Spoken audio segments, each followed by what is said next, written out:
Isang mapagpalang umaga po sa inyong lahat. Ako nga po pala si John Jerry Villoro Pastoral from 4A. At ngayong araw, nandito tayo upang ibahagi ang espesyal na episode kung saan tatalakayin natin ang napakahalagang issue o tema tungkol sa Sustainable Development Goal o SDG.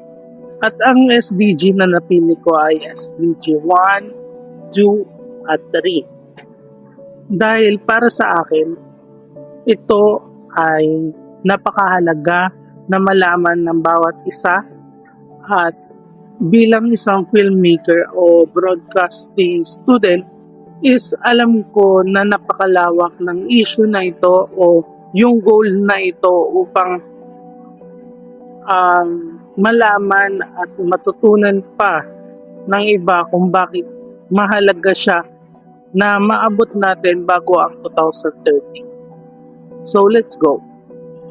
So yun, meron tayong guest for today's video. Ito na, ipapakita na natin in 1, 2, and 3. Tadang! Ayaw mag-focus, pero ilalagay ko dyan yung preview. Ito nga po pala yung dump account or yung isa ko pang account kung saan nag-edit ako tulad nito.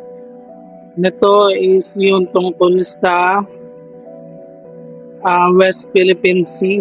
Ito naman is yung kay Kiko Baming nung nakarang Senate election.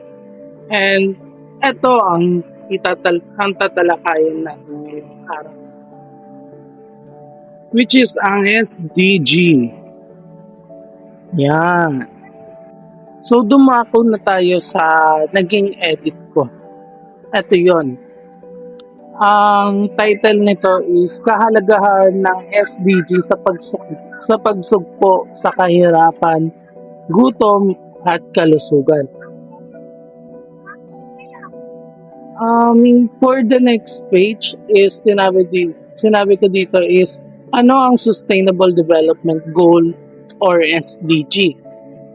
Ang SDG ay mayroong 17 na layunin na naglalayong tugunan ang mga pangunahing hamon ng mundo tulad ng kahirapan, gutom at kalusugan. Ito ang SDG 1. Kung makikita nyo, yan, dito ko ipapakita.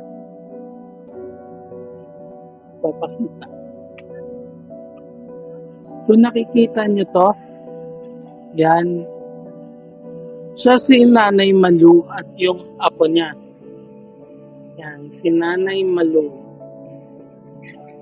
Si Nanay Malu ay isang pulot vendor na nakilala namin sa Divisoria. Ang pulot vendor ay isang nagpupulot o nanghihingi ng mga pabulok na pagkain o gulay sa Divisoria at parang pinipili niya ito upang maibenta ulit kung ano yung mga mura.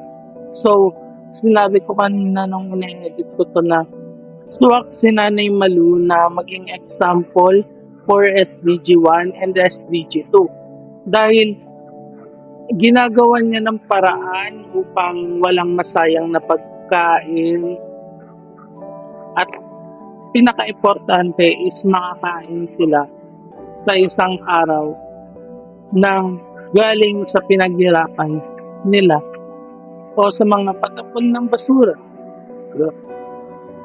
Yan, SDG 1. SDG 1, walang kahirapan. Layunin nitong alisin ang lahat ng anyo ng kahirapan. Ang pagkakaroon ng sapat na kita ay nagbibigay daan sa tao na makabili ng mga pangunahing pangangailangan. Yun, di ba kaya sabi ko kanina, si Nanay Malu talaga yung pinaka best example for this. Next is SDG 2. Walang gutom. Ito naman ay ang tiyakin ang food security at nutrition para sa lahat. Ang tamang nutrition ay mahalaga para sa kalusugan at pag-unlad ng mga bata. Yan. Yan. Ito, hindi na to sarili kong picture and ito ay galing sa hand site. Thank you po. In-edit po yung picture niya. Next is mabuting kalusugan at kapakanan. Layunin nitong tiyakin ang malusog na buhay at isulong ang kabutihan para sa lahat. Mahalaga ang regular na check-up at tamang nutrisyon. Kung makikita nyo, itong details na sa taas, is dito yan ginaganap sa Taguig. At very thankful na very active din yung LGU natin or yung mayor, project ng mayor regarding sa usaping nutrisyon and usaping kalusugan.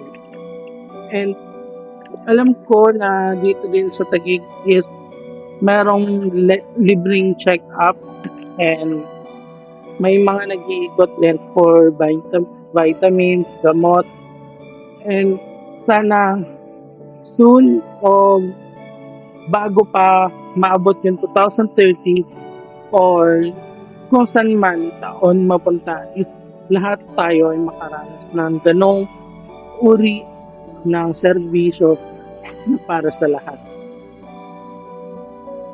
And for the last page is ito. Sabi ko dyan, ang bawat maliliit na hakbang ay mahalaga. Magsisimula tayo sa ating mga tahanan at komunidad upang makamit ang layunin ng SDG. So, napakahalaga na palawigin pa natin yung usapin na ito o yung goal na ito upang lahat tayo ay maintindihan at malaman kung ano nga ba dapat ang deserve nating lahat dahil walang sino man ang deserve na magutom, na mapunta sa kahirapan at maapektuhan ng kalusugan. Kaya huwag tayong mag-atubiling simulan ang ating paglalakbay patungo sa mas maliwanag na kinabukasan. Kaya tara natin simulan. Kaya naman, sinimulan ko na agad sa aking kapatid.